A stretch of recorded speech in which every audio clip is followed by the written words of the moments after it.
naming tagapamahalang pangkalahatan, kapatid na Eduardo V. Manalo, kami po ay buong pusong nagpapasalamat at nagpupuri sa ating Panginoong Diyos at sa ating Panginoong Hesukristo. Maraming salamat po sa inyong pagmamalasakit sa Iglesia. Sapagkat namamalagi po kayong buhay at malakas, buong giting na pinangungunahan ang buong Iglesia. Kaya patuloy po na nagtatagumpay ang gawaing pagpapalaganap.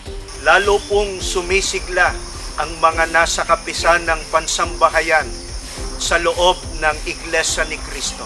Patuloy pong tumatatag at nagiging aktibo ang mga kaani sa mga paglilingkod sa Panginoong Diyos at sa Panginoong Hesukristo. Ang mga may tungkulin po ay lalong nagtatalaga sa pagtupad ng tungkulin sa kabila po ng mga pagsubok sa buhay. Salamat po sa inyong walang sawang pagmamahal at pagmamalasakit. Damang-dama po namin ang inyong walang maliw na pag-ibig sa Iglesia.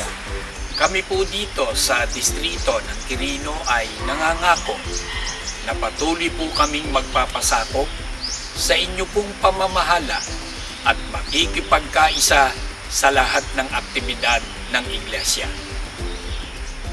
Sa amin pong pinakamamahal na tagapamahalang pangkalahatan, kapatid na Eduardo V. Manalo, kami po ng mga ministro at manggagawa, kasama po ng aming may bahay dito po sa distrito ng Quirino, ay buong pusong nakikigalak sa pagsapit ng inyo pong kaarawan.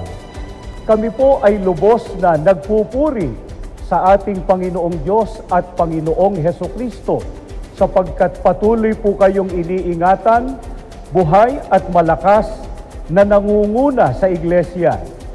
Dalangin po namin na kayo po ay patuloy na pagkalooban ng buhay at lakas, pinakamainam na kalusugan upang magabayan pa po kami sa kasakdalan ng mga paglilingkod sa Panginoong Diyos at sa Panginoong Hesukristo.